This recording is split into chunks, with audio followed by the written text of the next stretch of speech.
आज सत्येंद्र जैन अस्पताल में भर्ती हो गया। एकाएक वो बाथरूम में गिर गया, 36 किलो कम हो गई वजन और पूरा जो केजरी गैंग है वो त्राहिमाम कर रहा है। कमाल की बात है कि ये जेल किसका है? तिहाड़ जेल आम आदमी पार्टी के अंदर में है। किस अस्पताल में भर्ती हुआ है सत्येंद्र जैन? दिल्ली सरकार के कंट्रोल वाले अस्पताल में। और माहौल बनाया जा रहा है कि ये इसीलिए हो गया है क्योंकि इसे टॉर्चर किया जा रहा है। जमानत हाईकोर्ट नहीं दे रही है। ये बतौर जैन होने के कारण इसने कहा कि जब तक हम बाहर नहीं आएंगे अन्न नहीं खाएंगे, सिर्फ फल खाएंगे। जेल का जो जेलर है उन्हें डीजी ने कहा है कि एक सामान्य कैदी के साथ जो व्यवहार होता है वही इनके साथ होता है और इनकी तमाम चीजों पर देखा गया। ये चूंकि एक जिद पर हैं कि हम अपने मजहब के हिसाब से हम शाम के बाद खाना नहीं खाएंगे और हम फल के अलावा कुछ भी नहीं खाएंगे, वेट इसलिए गिरा। लेकिन कमाल की बात है, वेट तब से गिर रहा है जब से सत्येंद्र जैन का मंत्रिमंडल गया है। मंत्रिमंडल से पहले तो बड़ा चंद्रुस्त था, वो कांग्रेस प्रत्याशी में मालिश कराता था वहां। और पूरा ये जो सो कॉल्ड अदालत लगाने वाले संपादक हैं ये कह रहे हैं कि सत्येंद्र जैन का भी ध्यान रखना चाहिए। एक अपराधी के लिए ये विक्टिम कार्ड खेला जा रहा है जिसे 1 साल से हाईकोर्ट तक ने जमानत नहीं दी सर। हाँ मनीष जी, खबर मैंने देखी, उसका आज वीडियो भी देखा। जिस तरह से बिल्कुल लग रहा जैसे अंतिम समय में है, वो उसका मार्केट चल रहा, भगवान जाने क्या है। बहुत बुरी स्थिति में है सत्येंद्र जैन। लेकिन मनीष जी, आज आप इसका जिक्र कर दिया तो मुझे याद आ गई कि आज मैं धन्यवाद दूंगा टाइम्स नाउ चैनल को। देखिए, हम लोग न्यूज चैनलों की आलोचना करते हैं तो कोई हमारी व्यक्तिगत दुश्मनी थोड़ी है। जब आप ठीक काम करेंगे, न्यूज टाइम्स नाउ को मैं धन्यवाद इसलिए दूंगा, उनकी तारीफ करूंगा, प्रशंसा करूंगा कि जिस दिन उनके पत्रकार गिरफ्तार हुई थी वो लड़की, तो मैं केवल यही देखना चाह रहा था कि ये चैनल रिएक्ट कैसे करता है। और उसके बाद से टाइम्स नाउ ने इस तरह के खुलासे करे हैं अरविंद केजरीवाल को लेके, और आज जो मनीष जी खुलासा है उसके बाद तो मतलब इस आदमी को एक क्षण के लिए भी कुर्सी पर बैठने का अधिकार ही नहीं है, और इसको बैठने का अधिकार नहीं है। और उस सौरभ भारद्वाज को तो तत्काल गिरफ्तार करके जेल के अंदर डाल देना चाहिए। आज वो डिजिटल खुलासे हैं, वो कोई आरोप किसी कुछ व्यूअर्स चर्चा कर रहे थे सर, मैंने देखा नहीं, इसलिए बताइए इसके बारे में। हाँ वो जो राजशेखर कोई आईएएस थे, उनको एक शिकायत के आधार पर इसने, जैसे सुप्रीम कोर्ट का फैसला आया था, इसने तुरंत उनको सस्पेंड करके हटा दिया था। और बाद में वो टाइम्स नाउ ने उस शिकायत करने वाले को खोजा, उसको लेकर आया, और वो आदमी कह रहा कि मैंने कभी कोई शिकायत की ही नहीं, ये चिट्ठी मेरी नहीं है, ये मेरी शिकायत नहीं है। और उसने कहा कि ये मैंने जब अखबार में पढ़ा, मेरे एनजीओ के नाम से शिकायत है, तो मैंने जाके केजरीवाल को भी चिट्ठी लिखकर बताया कि ये मैंने ऐसी कोई शिकायत नहीं की, ये चिट्ठी फर्जी है।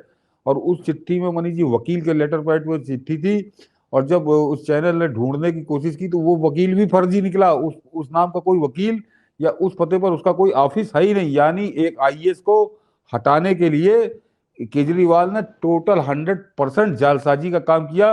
और केजरीवाल तो क्योंकि दस्तखत नहीं करता है इसलिए वो बच जाएगा, या उसको थोड़ा देर लगेगी। लेकिन सौरभ भारद्वाज तो तुरंत जेल के अंदर जाना चाहिए। उस लेटर पैड की सच्चाई सामने आने के बाद, उस शिकायत की सच्चाई सामने आने के बाद, और उस जिसके नाम से शिकायत थी वो आदमी खुद आकर टेलीविजन पर कह रहा है कि मैंने ऐसी चिट्ठी कभी कोई लिखी ही नहीं, ना मेरे वकील का नाम यह है, वकील को जब ढूंढा गया तो वकील फर्जी है। तो 420 ठगी धोखाधड़ी फर्जीवाड़े में मुकदमा कायम करके सौरभ भारद्वाज को तत्काल जेल भेज दिया जाए।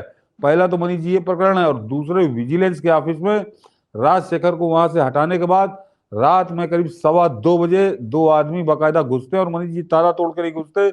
वो सीसीटीवी की फुटेज टाइम्स नाउ दिखा रहा था कि वो बाकायदे चाबी लगा के ताला खोल रहे हैं। इसका मतलब वो चाबी उनको किसने दी, वो कौन लोग थे।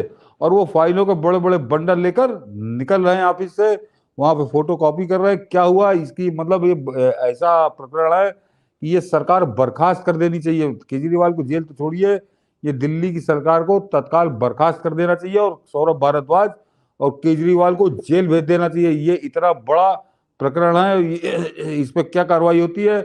और सबसे खास बात कि अभी भी दिल्ली की भाजपा अपने मुंह में दही जमा के बैठी रहती है या कल निकलेगी सड़कों पे, ये देखने वाली बात है। लेकिन ये तो मनीष जी राजनीतिक चर्चा हो गई। मगर टाइम्स नाउ को धन्यवाद कि जिस दिन उनकी पत्रकार के साथ हुआ था, तो मनीष जी जो मेरा मानना है, जिस शैली का मैं समर्थक रहा हूं कि पत्रकारिता में कोई चाकू कट्टा लेके पिस्तौल लेके नहीं निकलता पत्रकार, इसी तरह से धरती सुगा देता है। और टाइम्स नाउ केजरीवाल को धरती सुगा रहा है और लग के सुगा रहा है, कहीं कोई वो कमी छोड़ नहीं रहा। और यही होना चाहिए ताकि आने वाले नेताओं को सबक हो कि क्या होती है पत्रकारिता। ये वास्तव में बढ़िया काम हुआ है। और आज बिल्कुल आज सर, तो और जो मुझे लग रहा है चूंकि टाइम्स नाउ ने जो ये स्टोरी की है, ये अदालत लगाने वाले संपादक को हो सकता है ठेका दिया गया होगा इन लोगों को कि उसकी काट के लिए तुम ये महिमा मंडन करो। तो ये समझ में आता है कि राष्ट्रवाद का आवरण ओढ़े हुए लोग भी किस ढंग का खेल खेलते हैं। और ये इसीलिए मुझे लग रहा है पूरा भरोसा, चूंकि ये स्टोरी टाइम्स नाउ पे आया, तो इनके लिए कि एक मंत्री हैं, इनका उम्मीद करता हूं कि इनका ध्यान रखा जाएगा। अब भाई दिल्ली सरकार के अस्पताल में दिल्ली सरकार के अधिकारी वो डॉक्टर्स हैं, तिहाड़ जेल दिल्ली सरकार का, और षड्यंत्र इस रूप में हो रहा है और एक बड़ा संपादक कर रहा है कि हम उम्मीद करते हैं कि ऐसा कुछ होगा। नहीं मनीष जी, अच्छी आपने ये अच्छा एंगल याद दिला दिया। मैं दिन में सोच रहा था कि ये इन सारे न्यूज चैनलों को जो लुटियन दिल्ली में चल रहा है, इन सबको फिर निर्वस्त्र हो रहे हैं ये, कि जितनी चीजें लगातार टाइम्स नाउ निकाल कर ला रहा है, क्योंकि उनके पत्रकार को चोट पहुंची थी। तो ठीक है, वो इसी तरह से बदला लिया जाना चाहिए और बिल्कुल और ज्यादा प्रचंडता से लिया जाना चाहिए। सबक सिखा देना चाहिए, केजरीवाल को सड़क पे ला देना चाहिए।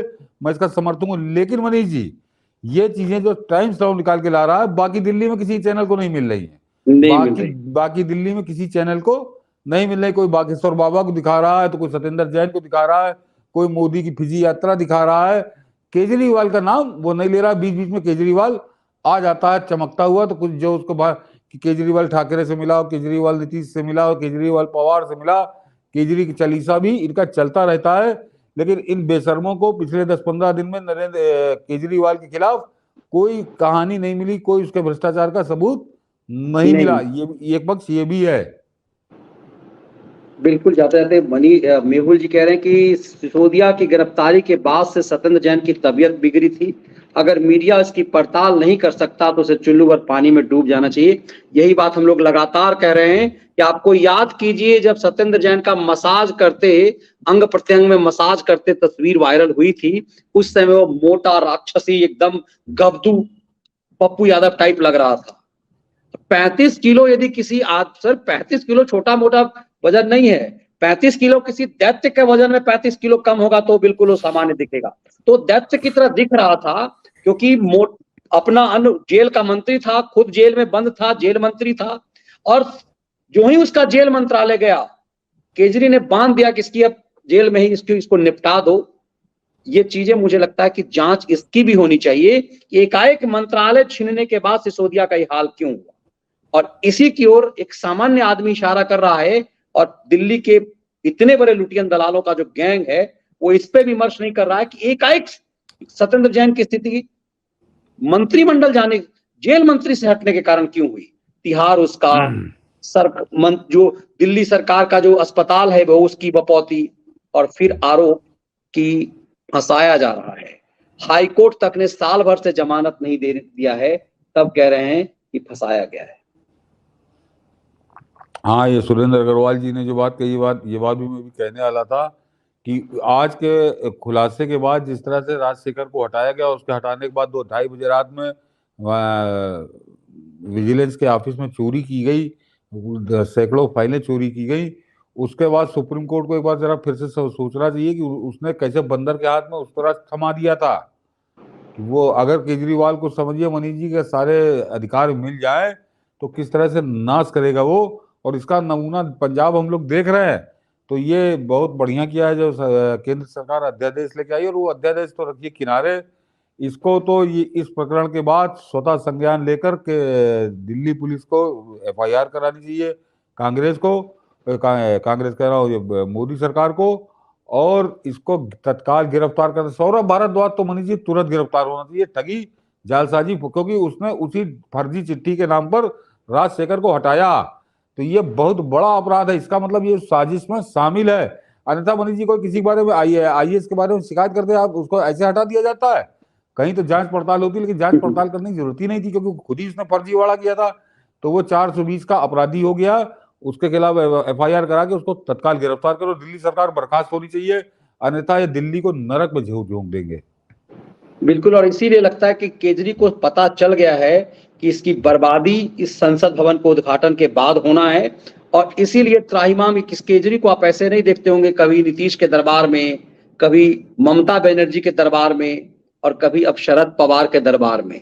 ये दरबार, क्योंकि कांग्रेस ने इसे टाइट कर दिया, अजय माकन ने कहा है कि इसे समझ में नहीं आया कि दिल्ली और दूसरे राज्य में फर्क क्या है, इसीलिए त्राहिमाम करके अलग अलग जगह घूम रहा है। उम्मीद की जानी चाहिए इस पे बहुत जल्द कार्रवाई होगी। बहुत बहुत धन्यवाद सर। वंदे मातरम। वंदे मातरम, जय हिंद।